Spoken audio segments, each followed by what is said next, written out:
Friends, स्वागत है इस चैनल पर। आज की इस वीडियो में हम लोग देखते हैं Bihar BSSC special polity class. आप लोग जानते हैं फ्रेंड्स, इस प्रकार की क्लास प्रतिदिन इस चैनल पर आ रहे हैं, तो आप लोग इस चैनल को सब्सक्राइब करें और सभी क्लासों को देखें। ये सारे क्लास इंपॉर्टेंट है। ये प्रश्न पूछा गया है कि बिहार में अनुमंडलों की कुल संख्या कितनी है। तो आपको पता होगा कि बिहार में अनुमंडलों की संख्या 101 है। पूछा जाए कि बिहार में कुल कितने प्रमंडल हैं, तो आप लोग जानते हैं कि बिहार में 9 प्रमंडल है। पूछा जाए कि बिहार में लोकसभा की सीटें कितनी है, 40 है, और राज्यसभा का 16 है। उसी तरह फ्रेंड्स पूछा जाए कि विधानसभा की सीटें सदस्यों की संख्या कितना है, तो 243 है, और विधान परिषद के सदस्यों की संख्या कितना है, 75 है, और जिले कितने हैं फ्रेंड्स बिहार में, 38 है। तो ये सारे डेटा आपको याद रखना है, ठीक है, एग्जाम के लिए इम्पोर्टेंट है। चलिए हम लोग नेक्स्ट प्रश्न देखते हैं। देखिए, प्रश्न पूछा गया है, संविधान सभा द्वारा राष्ट्रीय गान को कब अपनाया गया। आप लोग जानते हैं कि राष्ट्रीय गान जो है फ्रेंड्स, जन गण मन है। तो इस संविधान सभा द्वारा इसे कब अपनाया गया, तो आप लोग जानते हैं 24 जनवरी 1950 को राष्ट्रीय गान को अपनाया गया था। राष्ट्रीय गान को किसने लिखा था, तो रविंद्रनाथ टैगोर ने राष्ट्रीय गान को लिखे थे। ठीक है फ्रेंड्स, राष्ट्रगान गाने के लिए टाइम कितना है फ्रेंड्स, 52 सेकेंड है। कितना है, 52 सेकेंड। उसी तरह पूछा जाए फ्रेंड्स कि भारत का राष्ट्रीय गीत क्या है, तो भारत का राष्ट्रीय गीत वंदे मातरम है। राष्ट्रीय गीत क्या है, वंदे मातरम है, और इसको किसने लिखा है, तो बंकिम चंद्र चटर्जी ने लिखा है। और भारत के राष्ट्रीय गीत को कब अपनाया गया था संविधान सभा द्वारा, तो 24 जनवरी 1950 को अपनाया गया था। याद रखिएगा, 22 जुलाई 1947 को राष्ट्रीय ध्वज अर्थात तिरंगा को अपनाया गया था। कब, तो 22 जुलाई 1947 को। तिरंगा में फ्रेंड्स, तिरंगा से बहुत सारे प्रश्न बनता है। तिरंगा में कुल कितनी तिलियाँ होती है, 24 तिलियाँ होती है। और तिरंगा का डिजाइन किसने किया था, पिघली वकैया ने तैयार डिजाइन दिया था। ठीक है। उसी तरह पूछा जाए कि तिरंगे की लंबाई चौड़ाई का अनुपात कितना होता है, तो 3:2 होता है। ठीक है फ्रेंड्स, कुछ इंपॉर्टेंट प्रश्न यहाँ से बनते हैं, ये वाला हम लोग देख लिए। चलिए नेक्स्ट देखते हैं। देखिए, प्रश्न पूछा गया है कि अंतर्राष्ट्रीय शांति दिवस किस तिथि को मनाया जाता है। अंतर्राष्ट्रीय शांति दिवस 21 सितंबर को मनाया जाता है। और पूछा जाए कि विश्व अहिंसा दिवस कब मनाया जाता है, तो 2 अक्टूबर को मनाया जाता है, गांधी जी के जन्म दिवस पर। 30 जनवरी को शहीद दिवस के रूप में मनाया जाता है, और 14 नवंबर को बाल दिवस के रूप में मनाया जाता है। ये इम्पोर्टेंट है, याद रखिएगा फ्रेंड्स। चलिए हम लोग नेक्स्ट देखते हैं। देखिए, प्रश्न पूछा गया है कि उच्च न्यायालय के न्यायाधीश की नियुक्ति राष्ट्रपति किसके सलाह से करते हैं। तो आपको पता होगा कि राज्यों में जो उच्च न्यायालय होता है उसमें न्यायाधीश की नियुक्ति भारत के मुख्य न्यायाधीश और उस राज्य के राज्यपाल की सलाह पर करते हैं। भारत के मुख्य न्यायाधीश और उस राज्य के राज्यपाल की सलाह पर राष्ट्रपति द्वारा अनुच्छेद 217 के तहत न्यायाधीशों की नियुक्ति होता है उच्च न्यायालय में। ठीक है फ्रेंड्स, इंपॉर्टेंट है, इसको आप लोग याद रखिएगा। चलिए हम लोग नेक्स्ट देखते हैं। देखिए, यहाँ से और भी प्रश्न बन सकते हैं, जैसे प्रधानमंत्री की नियुक्ति अनुच्छेद 75 के तहत राष्ट्रपति करते हैं, ये भी याद रखना है। ठीक है। और अनुच्छेद 63 के तहत कहा गया है कि भारत के एक उपराष्ट्रपति होंगे, ये याद रखना है। चलिए नेक्स्ट देखते हैं। और 52 के तहत कहा गया है कि भारत के एक राष्ट्रपति होंगे। देखिए फ्रेंड्स, प्रश्न पूछा गया है कि भारत के प्रथम वित्त आयोग के अध्यक्ष कौन थे। तो भारत के प्रथम वित्त आयोग के अध्यक्ष जो थे फ्रेंड्स, वो केसी नियोगी या छिछि चंद्र नियोगी थे। और इस वित्त आयोग का गठन कब किया गया था, तो 22 नवंबर 1951 को किया गया था। 22 नवंबर 1951 को प्रथम वित्त आयोग का गठन किया गया था। 16वें वित्त आयोग के अध्यक्ष कौन है, तो अरविंद पनगड़िया है। कौन है फ्रेंड्स, अरविंद पनगड़िया है। ठीक है। और वित्त आयोग की नियुक्ति भारत के राष्ट्रपति अनुच्छेद 280 के तहत करते हैं। ये इम्पोर्टेंट है, याद रखिएगा। ठीक है। चलिए नेक्स्ट देखते हैं। देखिए, प्रश्न पूछा गया है कि राष्ट्रीय एकता परिषद की अध्यक्षता कौन करता है। तो राष्ट्रीय एकता परिषद की अध्यक्षता प्रधानमंत्री करते हैं। आपको पता होगा कि 1961 में पंडित जवाहरलाल नेहरू के द्वारा राष्ट्रीय एकता परिषद की स्थापना किया गया था। और इसकी अध्यक्षता कौन करते हैं, तो प्रधानमंत्री करते हैं, याद रखिएगा। चलिए हम लोग नेक्स्ट देखते हैं। देखिए प्रश्न पूछा गया है कि मौलिक अधिकारों का निलंबन कौन कर सकता है। तो आपको पता होगा कि मौलिक अधिकारों का निलंबन राष्ट्रपति कर सकते हैं। ठीक है, मौलिक अधिकार हमारे कितने हैं? संविधान के द्वारा मौलिक अधिकार 6 मौलिक अधिकार दिया गया है। संविधान का भाग 3 में, भाग 3 और अनुच्छेद 12 से 35 में मौलिक अधिकार का वर्णन है। मौलिक अधिकार किस देश के संविधान से लिया गया है? तो यूएसए के संविधान से लिया गया है। तो इम्पोर्टेंट है ये सारे प्रश्न, याद रखिएगा। चलिए नेक्स्ट देखते हैं। देखिए प्रश्न पूछा गया है कि स्वतंत्रता का अधिकार अनुच्छेद कितना में वर्णित है। तो देखिए हमारे भारतीय संविधान के द्वारा 6 मौलिक अधिकार दिए गए हैं, उसमें से दूसरा जो है वो स्वतंत्रता का अधिकार है। अनुच्छेद 1922 जो है 19 से 22 तक, 19 से 22 यहाँ फ्रेंड्स होगा 22। ठीक है, इसमें स्वतंत्रता का अधिकार का वर्णन है। ठीक है, याद रखिएगा। समता का अधिकार जो दिया गया अनुच्छेद 14 से 18 के बीच में है, और स्वतंत्रता का अधिकार 1922। और अगला जो है शोषण के विरुद्ध अधिकार 23 से 24 और 25 से 28 जो है अनुच्छेद, ये है धार्मिक स्वतंत्रता का अधिकार। ठीक है फ्रेंड्स, तो आपको याद होगा ये। चलिए नेक्स्ट देखते हैं। देखिए प्रश्न पूछा गया है कि आयकर कौन लगाता है। तो देखिए आयकर जो है केंद्र सरकार लगाता है। ठीक है, याद रखना है, आयकर केंद्र सरकार के द्वारा लगाया जाता है। आरबीआई की स्थापना पूछा जाए फ्रेंड्स, तो याद रखिएगा 1 अप्रैल 1935 में आरबीआई की स्थापना हुआ था। ठीक है, आरबीआई का राष्ट्रीयकरण पूछा जाए तो 1949 में हुआ था। ठीक है, आरबीआई मौद्रिक नीति लागू करती है, ये भी याद रखिएगा।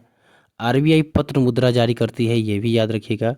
ठीक है, और आरबीआई बैंकों का बैंक कहा जाता है आरबीआई को। ठीक है, इसे केंद्रीय बैंक भी कहा जाता है, याद रखिएगा। ठीक है फ्रेंड्स, आरबीआई ही रेपो रेट और रिवर्स रेपो रेट, मतलब कि आरबीआई ही रेपो रेट लगाती है, बैंक रेट लगाती है। ठीक है फ्रेंड्स, एसएलआर सीएलआर आरबीआई द्वारा ही वसूला जाता है।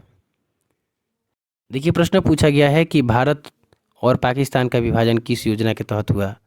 तो आपको पता होगा कि लॉर्ड माउंटबेटन योजना के तहत जो है 3 जून 1947 को इस योजना का घोषणा किया गया था, जिसके तहत भारत का 2 टुकड़ा कर दिया गया। 14 अगस्त को पाकिस्तान स्वतंत्र हो गया, 14 अगस्त को, और 15 अगस्त को भारत स्वतंत्र हुआ। ठीक है फ्रेंड्स, अब लॉर्ड माउंटबेटन के बारे में आप लोग जानते ही हैं। लॉर्ड माउंटबेटन भारत के अंतिम वायसराय तथा स्वतंत्र भारत का प्रथम गवर्नर जनरल था। ठीक है, ये इम्पोर्टेंट है, याद रखिएगा। चलिए फ्रेंड्स हम लोग नेक्स्ट देखते हैं। देखिए प्रश्न पूछा गया है कि ब्रिटिश संसद के पहले भारतीय सदस्य कौन थे। तो ब्रिटिश संसद के पहले भारतीय सदस्य दादा भाई नौरोजी थे। ठीक है, दादा भाई नौरोजी से बहुत सारे प्रश्न बनते हैं, इन्हें याद रखिएगा। देखिए पहला प्रश्न तो यही बनता है कि 1868 में पहली बार भारत में पहली बार राष्ट्रीय आय का अनुमान किसने लगाया था, प्रति व्यक्ति आय का अनुमान किसने लगाया था। तो दादा भाई नौरोजी ने लगाए थे। 1868 में 20 रुपया लगाए थे। इनके द्वारा कांग्रेस का नामकरण भी किया गया। कांग्रेस का नामकरण किनके द्वारा किया गया था? तो दादा भाई नौरोजी के द्वारा ही किया गया था। ठीक है, अगला याद रखिएगा कि इन्हें भारत के ग्रैंड ओल्ड मैन के भी नाम से जाना जाता है। इन्हें भारत के ग्रैंड ओल्ड मैन के भी नाम से जाना जाता है। अगला याद रखिएगा, ईस्ट इंडिया एसोसिएशन की स्थापना इनके द्वारा, ईस्ट इंडिया एसोसिएशन की स्थापना इनके द्वारा लंदन में किया गया था 1867 में। 1867 में ईस्ट इंडिया एसोसिएशन की स्थापना 1867 में लंदन में इनके द्वारा किया गया था। तो इनसे बहुत सारे प्रश्न बनता है, ये आप लोग याद रखिएगा। एक और याद रखिएगा, इन्होंने धन निष्कासन का सिद्धांत दिए थे। ठीक है, ड्रेन ऑफ वेल्थ थ्योरी दिए थे। इनके द्वारा poverty and on British rule in India एक पुस्तक भी लिखा गया था, याद रखिएगा। Poverty and on British rule in India एक पुस्तक भी लिखे थे। ठीक है फ्रेंड्स, तो ये याद रखिएगा, इंपॉर्टेंट प्रश्न बनता है। चलिए हम लोग नेक्स्ट देखते हैं। देखिए प्रश्न पूछा गया है कि लौह पुरुष के नाम से किन्हें जाना जाता है। तो आपको पता होगा कि लौह पुरुष के नाम से सरदार वल्लभ भाई पटेल को जाना जाता है। ठीक है, सरदार वल्लभ भाई पटेल को सरदार की उपाधि बारदोली की महिलाओं के द्वारा दिया गया था, ये प्रश्न याद रखिएगा। सरदार वल्लभ भाई पटेल भारत के प्रथम जो थे गृह मंत्री थे और भारत के प्रथम उप प्रधानमंत्री भी थे। ठीक है, ये प्रश्न याद रखना है। और भारत के प्रथम प्रधानमंत्री पूछा जाए तो पंडित जवाहरलाल नेहरू थे। ठीक है फ्रेंड्स, चलिए नेक्स्ट देखते हैं। देखिए प्रश्न पूछा गया है कि यूनिसेफ का मुख्यालय कहाँ है। आपको पता होगा यूनिसेफ का पूरा नाम। देखिए फ्रेंड्स, यूनिसेफ का पूरा नाम क्या होता है, पहले इसे आप लोग याद रखिए।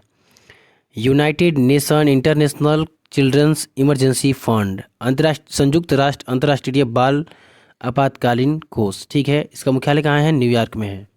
इसकी स्थापना पूछा जाए तो 11 दिसंबर 1946 को इसका स्थापना किया गया था। 11 दिसंबर 1946 को इसकी स्थापना किया गया था, ठीक है फ्रेंड्स। और यहाँ से ये याद रखिएगा कि ये जो संस्था है इसका उद्देश्य है यूरोप और चीन के बच्चों को आपातकालीन ज़रूरतों को पूरा करना, ठीक है। चलिए नेक्स्ट देखते हैं। देखिए प्रश्न पूछा गया है कि किसने कहा कि स्वराज मेरा जन्मसिद्ध अधिकार है। तो आपको पता होगा कि बाल गंगाधर तिलक ने कहे थे कि स्वराज मेरा जन्मसिद्ध अधिकार है, ठीक है फ्रेंड्स। चलिए हम लोग नेक्स्ट देखते हैं। तो देखिए प्रश्न पूछा गया है कि भाभा एटॉमिक रिसर्च सेंटर कहाँ स्थित है। तो आपको पता होगा कि ट्राम्बे में स्थित है। इसकी स्थापना 1967 में किया गया था, 1967 में, ठीक है। इंपॉर्टेंट है, याद रखिएगा, महाराष्ट्र के ट्राम्बे में स्थित है भाभा एटॉमिक रिसर्च सेंटर। चलिए फ्रेंड्स हम लोग नेक्स्ट देखते हैं। प्रश्न पूछा गया है कि बनारस हिंदू विश्वविद्यालय कब बना। तो देखिए बनारस हिंदू विश्वविद्यालय बना है 1916 में, ठीक है। लेकिन इससे पहले इसे सेंट्रल हिंदू कॉलेज के नाम से जाना जाता था। 1898 में इसका स्थापना हुआ था। मदन मोहन मालवीय के द्वारा इसका स्थापना किया गया है, मदन मोहन मालवीय के द्वारा, ठीक है फ्रेंड्स। तो ये इंपॉर्टेंट है, याद रखिएगा। देखिए प्रश्न पूछा गया है कि किस अनुसूची में राज्यसभा में सीटों के आवंटन के बारे में वर्णन है। तो अनुसूची 4 में जो है राज्यसभा की सीटों के आवंटन के बारे में वर्णन है, ठीक है फ्रेंड्स।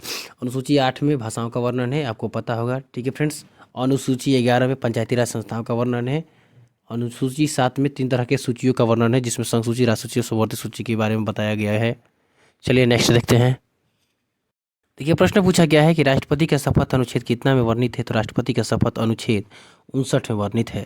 देखिए अनुच्छेद 52 के तहत कहा गया है कि भारत के एक राष्ट्रपति होंगे। अनुच्छेद 53 के तहत कहा गया है कि संघ की कार्यपालिका शक्ति राष्ट्रपति में निहित होगा। अनुच्छेद 54 में कहा गया है कि राष्ट्रपति का निर्वाचन एक निर्वाचक मंडल द्वारा होगा।